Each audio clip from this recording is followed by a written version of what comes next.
திரளான ஐசுவரியத்தை பார்க்கிலும் நற்கீர்த்தியே தெரிந்து கொள்ளப்படத்தக்கது.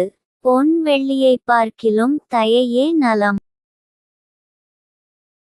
ஐசுவரியவானும் தரித்திரனும் ஒருவரையொருவர் சந்திக்கிறார்கள். அவர்கள் அனைவரையும் உண்டாக்கினவர் விவேகி பாவத்தை கண்டு மறைந்து கொள்ளுகிறான். பேதைகள் நெடுகப் போய் தண்டிக்கப்படுகிறார்கள். தாழ்மைக்கும் கர்த்தருக்கு பயப்படுதலுக்கும் வரும் பலன் ஐசுவரியமும் மகிமையும் ஜீவனுமாம். மாறுபாடுள்ளவனுடைய வழியிலே முள்ளுகளும் கண்ணிகளுமுண்டு.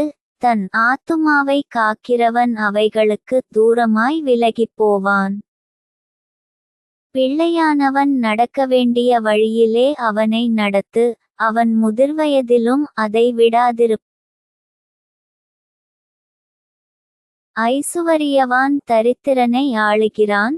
கடன் வாங்கினவன் கடன் கொடுத்தவனுக்கு அடிமை. அநியாயத்தை விதைக்கிறவன் வருத்தத்தை அறுப்பான். அவன் உக்கிரத்தின் மிலாறு ஒழி. கருணை கண்ணன் ஆசீர்வதிக்கப்படுவான். அவன் தன் ஆகாரத்தில் தரித்திரருக்கு கொடுக்கிறான். பரியாசக்காரனை துரத்திவிடு, அப்பொழுது வாது நீங்கும்.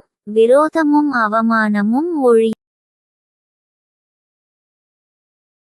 சுத்த இருதயத்தை விரும்புகிறவனுடைய உதடுகள் இனிமையானவைகள். ராஜா அவனுக்கு சிநேகிதனாவான். கர்த்தருடைய கண்கண் ஞானத்ததை காக்கும். துரோகிகளின் வார்த்தைகளையோ அவர் தாறுமாறாக்குகிறார். வெளியிலே சிங்கம், வீதியிலே கொலையுண்பேன் என்று சோம்பேறி சொல்லுவான். பரஸ்திரீகளின் வாய் ஆழமான படுகுழி. கர்த்தருடைய கோபத்திற்கு ஏதுவானவன் அதிலே விழுவான். பிள்ளையின் நெஞ்சில் மதியீனம் ஒட்டியிருக்கும். அதை தண்டனையின் பிரம்பு அவனை விட்டு அகற்றும். தனக்கு அதிகம் உண்டாக தரித்திரனை ஒடுக்குகிறவன் தனக்கு குறைச்சலுண்டாகவே ஐசுவரியவானுக்கு கொடு.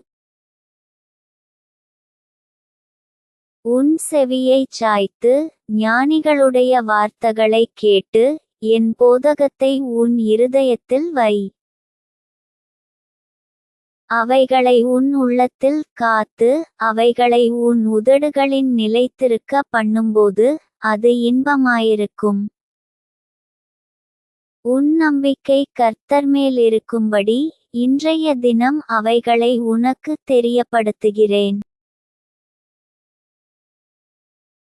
சத்திய வார்த்தைகளின் யதார்த்தத்தை நான் உனக்கு தெரிவிக்கும்படிக்கும் நீ உன்னை அனுப்பினவர்களுக்குச் சத்திய வார்த்தைகளை மறுமொழியாகச் சொல்லும்படிக்கும்.